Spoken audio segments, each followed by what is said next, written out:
Welcome back to Coolray Field, where the Stripers lead 1-0. Coming off the bottom of the 5th home run hit by Daniel Robertson, the first of his Gwinnett career.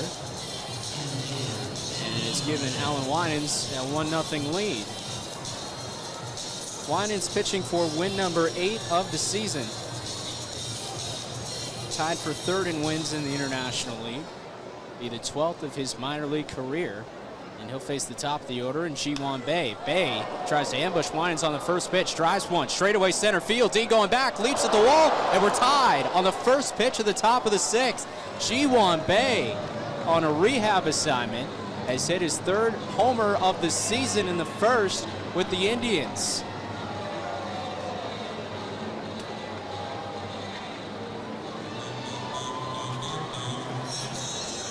Had struck out looking in his first at-bat, walked the second time around, and he must have seen enough of Alan Winans in that walk to feel confident enough to swing at the first pitch. Now Nick Gonzalez climbs in with a brand new ball game, and he shatters his bat, rolls one to the left side, charging it as Robertson fields it off his left, slings it across the diamond, and the throw is there for the first out. 2 pitches, a home run, and a ground out. Quick start to the top of the 6th. Now bring up Miguel Andujar. Andujar has the best batting average in the International League since July the 27th at .528.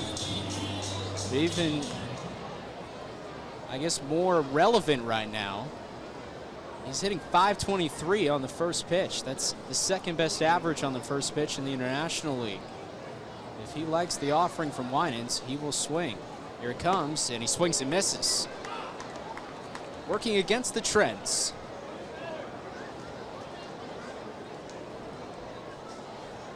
Coming into the night, at an 8-game hit streak, base hit in the first inning, first hit of the ball game for Indianapolis. Extended that hit streak up to 9. Winans deals, and Andujar takes just off the outside. Slider started as a strike, then ran off the outer third.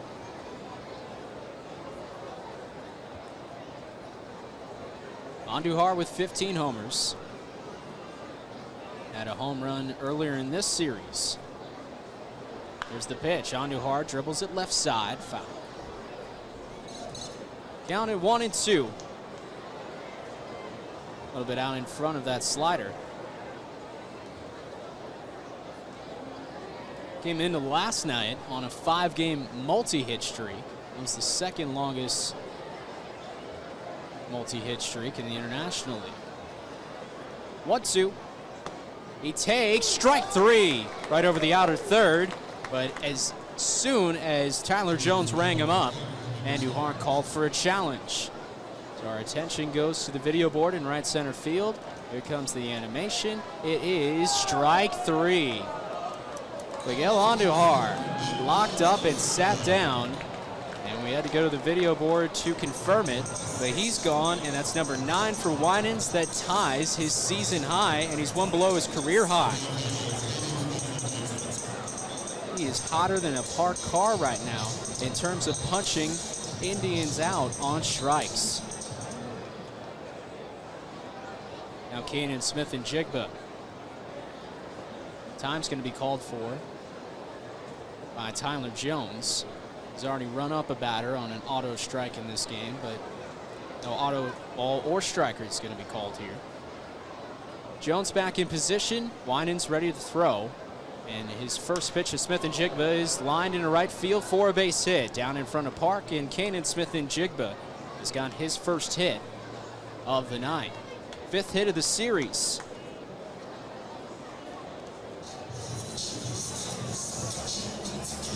And he kind of turns around the fortunes of his night after striking out swinging his previous 2 trips to the plate.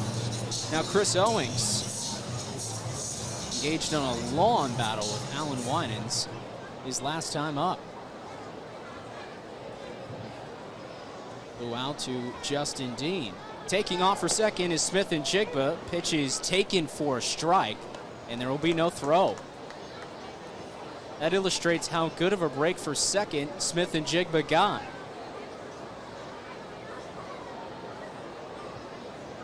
So he steals second, his second stolen base of the series.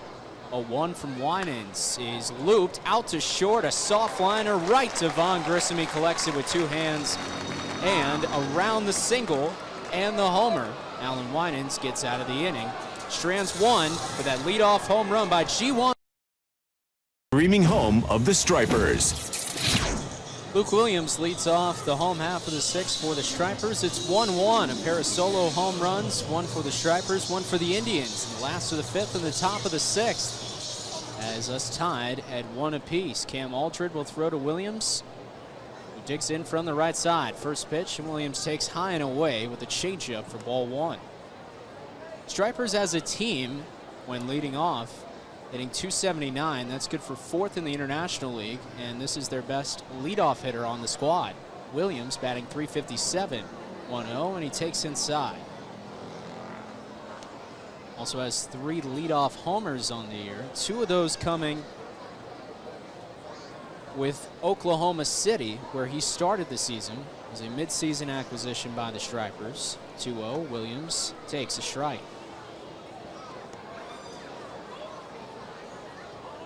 Is playing in his 41st game with Gwinnett, so if he's in the lineup tomorrow, he'll have equaled the amount of games he played with the OKC Dodgers.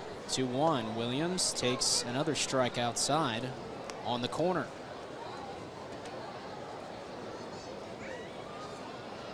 Has hits in his last 2. Has walked and struck out this evening. Both teams with 2 wins apiece in this series. Indians took game 1, 2-2. Williams pokes one center field, and this is going to find a spot. Base hit. Leadoff single for Luke Williams. And now he has hits in his last 3. And that leadoff average continues to climb. Now Sam Hilliard had such a great start to the season with Atlanta. He's down with the Stripers in Lawrenceville on rehab right now. Hilliard, very tall, designated hitter tonight.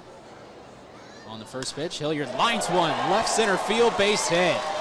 There was a big gap there. The shortstop Owings was shaded towards the bag, and he smoked one through the hole. Runners at first and second. Back-to-back pitches with base hits for the Stripers have the table set for Vaughn Grissom. As I mentioned with Hilliard, that hot start to April, had 3 homers, 6 RBIs, 726 OPS. And for a little part of the season when Marcell Ozuna was struggling as much as he was, Hilliard was making a case to be the everyday left fielder. Braves had an open spot during spring training. They brought in some players to try out for it. One of them, Jordan Luplow, started the season with the Stripers. Now in the Toronto system. Forrest Wall was one of them. And it ended up being Hilliard, who started the season with the big league club. And he's been a contributor, but it's just not played that much as of late. They've been on the 10-day IL since July the 19th. All right, here's Vaughn. 2 on, nobody out. Tie ball game on Saturday night. Aldred 2 looks at the runner at second, and Grissom takes a strike. A call that Grissom particularly agreed with. Was thrown out on the base path last night in his 6-4 force out that he was probably safe on. Randy Rosenberg bringing him up. A 1 pitch, high and away.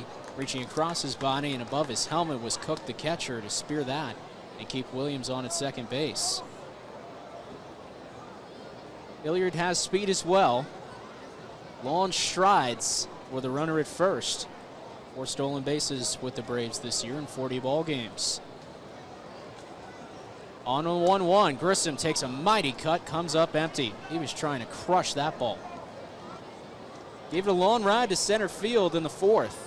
Ji-Hwan Bae tracked it down 1 step onto the warning track as Grissom hit that to the deepest part of the yard in center field. Right where the white numbers say 400. 1 and 2. Grissom trying to protect. He's dangerous in these counts. And he takes high and away. In 1-2 counts, he's in the top 10. In 0-2 counts, he's hitting .409, which is best in the International League. There's no such thing as a pitcher's count against Vaughn Grissom. 2-2, Grissom swings and misses over the top of a slider, working inside to him, and he just couldn't measure it up. He's down on strikes. Third strikeout for Aldred. He's gotten it done by trusting his defense, and that's a smart thing to do right now if you're a pitcher for Indianapolis. Jesus Aguilar in the box on the first pitch. Check swing, takes a strike. Didn't like it, and he's going to exchange a few words with Tyler Jones. I think he just wanted to check to see if that's as low as Jones will extend his zone. Aldred throws his 0-1 on the ground to the left side. Might get through. It does. Williams will be sent home. Turns around third, and he'll score without a play. Stripers retake the lead. It's 2-1. Jesus Aguilar, the Stripers' best hitter in this series, comes through again. And Gwinnett back in front. Now Braden Shoemake. Talked to Shoemake before the game. Talked about him kicking off that 5-steal inning last night. Before Shoemake can climb in the box, there will be a mound visit as Cam Aldred will be greeted. Turn our attention down to the bullpen in right field. There is a righty getting loose, but it doesn't look like he's coming into the ball game yet. Every member of the infield is engaged in this discussion. Now everybody starting to filter away. Tyler Jones out to the mound to say, let's wrap it up, guys.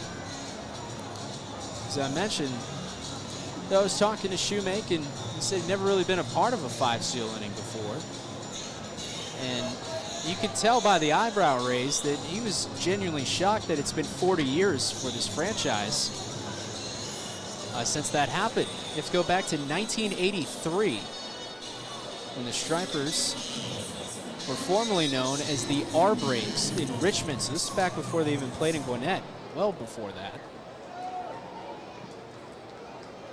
April the 22nd, 1983, first inning at Columbus. Now Shoemake in the box, a wave and a miss at a first pitch slider. 0-1. Shoemake stole 2 bags, second and third. Luke Williams, Justin Dean also swiped some. High and tight, leaning out of the way of the 0-1 is Shoemake, counts even. And Shoemake just happy that didn't take a couple clips of his beard. It's 1-1. It's be pitch number 90 for Aldred. Runners at first and second. Here's the pitch. Shoemake bounces it over the second baseman Gonzalez. Could be a tailor-made double play ball, and it is. Gonzalez to Owings. Owings turns it over to Shackelford, and the Stripers are set down in the last of the 6, but not before they retake the lead. Jesus Aguilar bounces a ball through in the left field. Luke Williams scores, and the Stripers lead it 2-1.